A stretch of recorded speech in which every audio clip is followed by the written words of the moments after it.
Hi BookTube and happy Friday. I just got off work and scooted over here to sit down and film a video for you to talk about my Friday plans, weekend plans. I had a very wildfire smoke-filled week where I was cooped up inside and not happy about it. It was also very hot, so even if it wasn't for the smoke, you wouldn't really want to be outside. But finally, last night, early this morning, the smoke has cleared, at least for now, and we have clear blue skies, and I want to spend as much time as possible outside. It's still hot today, but I'm hoping tomorrow morning to go for an early morning walk in the forest. Maybe take you along with me, hopefully. Also, I need to wake up early enough to get out there on the trails because there's like the parking spot fills up so fast. But as far as my reading plans, I just want to read, like always, I want to read all the things. And I am in the middle of several books.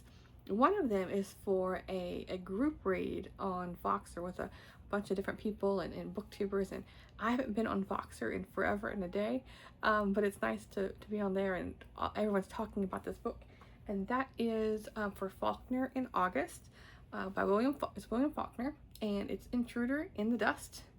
And I have read, I feel like maybe like just looking at the chat, I feel like not most people, but people who have read Faulkner seem to have read like As I Lay Dying and A Rose for Emily, because those are the two that I've read.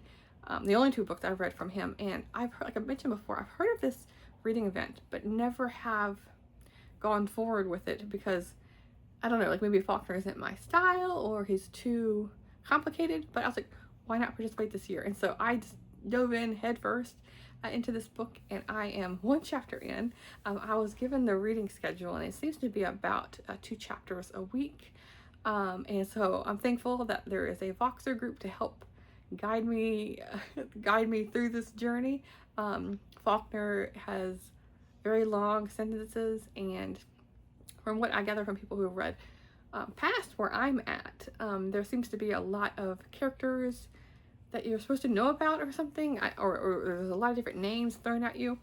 And I know Faulkner wrote in, I can't remember the town name, Yucatán County, something like that. And so I feel like, all of his books are connected to some extent. And so maybe you need to know more about that before you get into this one. I don't know.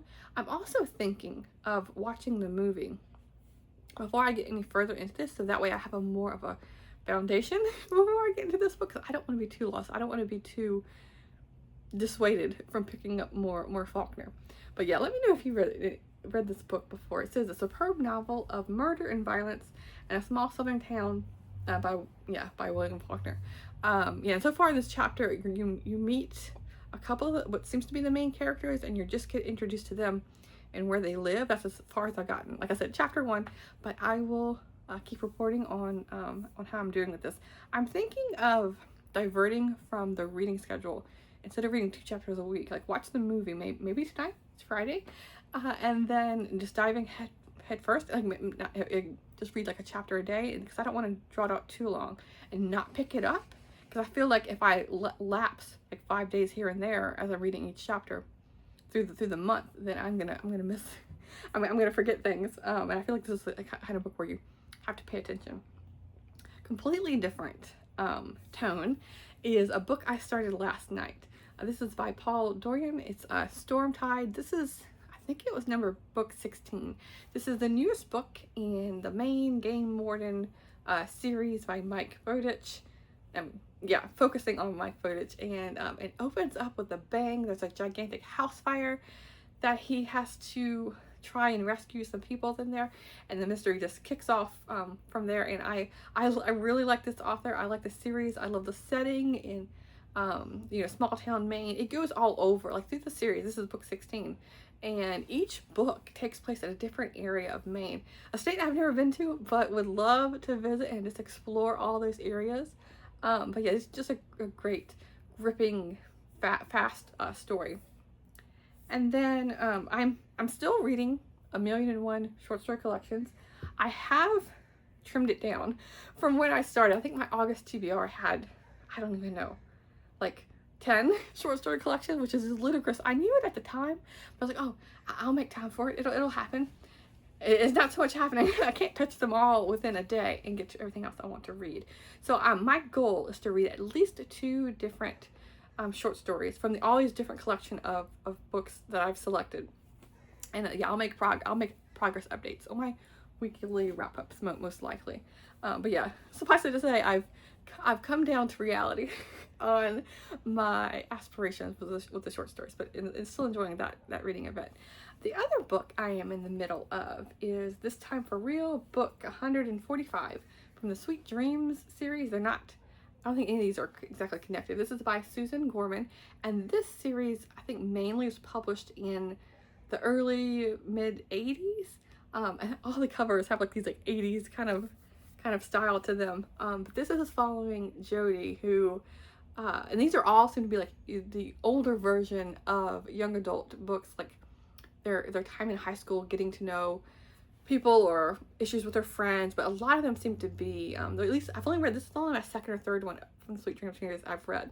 They all seem to be about like a young girl who likes a boy or is crushing on a boy, and things go awry or they can go really well for her. Well, in this one, Jody is a dancer and is in a new school, and she decides to try out for the local play. I mean, the play that's going on that year, to meet people, and her crush is one of the leads. But when she gets to know him more, she's like, oh goodness, obviously he's not the boy for me, and meets other people that she could potentially fall in love with. So it's a fun, quick story. I am this far in, so I'm about halfway through. I'm on page 87, and what I thought was funny is this book was published in 1988, and in the back of the book there is like the order form where you can order more of the Sweet Dreams books, but there's also like the very first book in the Sweet Valley High series is oh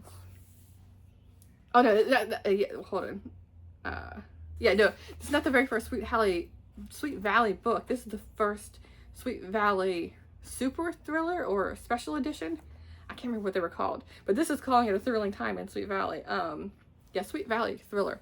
This is Double Jeopardy. So I thought it was the very first book, but no, the first book I think came out in 85 or 86, so that makes sense. But I thought it was funny to see an ad or where you could clip out your the mailing order to get the book, and I own the book on my shelf over there. But anyway, so getting to this, and speaking of Sweet Valley, and the logos are kind of similar. This is the Sweet Dreams logo on the back, and then if you look, well, this is a updated cover, but it has a similar kind of logo as this one.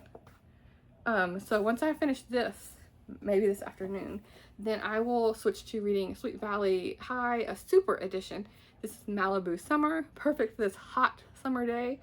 Let me see, and this is the twins join Lila, which is the rich bratty girl of the school, and they're going to Malibu on the beaches, and they've arranged for a job as mother's helpers, so I'm guessing like babysitters, and they're hoping that their dream vacation will be filled with Hollywood stars and gorgeous guys. So we will see what happens. But this is like a fun cover. And then I read earlier this week, a reread for me, was The Raven Boys, the first book in the Raven Cycle. Right, what is this called? The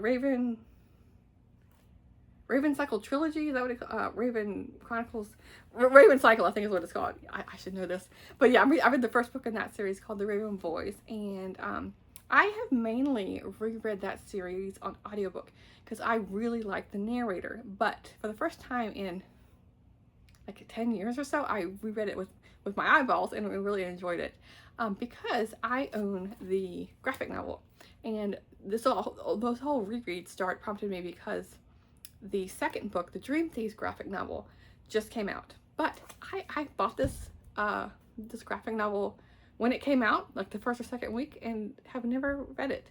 So I wanted to read the book, and then read the graphic novel, and then read book 2, and then get the graphic novel of that. I don't know what.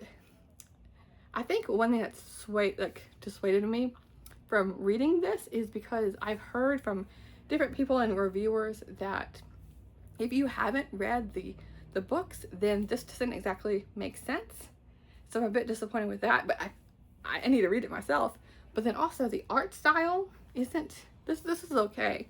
But the inside art style, I don't know, it's just something about it isn't, I don't, maybe it's like their faces. I don't really care for how the faces are drawn. Like the emotions, they just look a bit flat to me, but I will give it a try. And again, report back to you. So those are my reading plans. Mainly short stories and garbage fiction for Garb-August. A nice summer retreat, a reading retreat before the Monday rolls around and work is right on my doorstep. So I want to de-stress before I have to pick up the stress. But I will talk to you soon. Thanks, BookTube.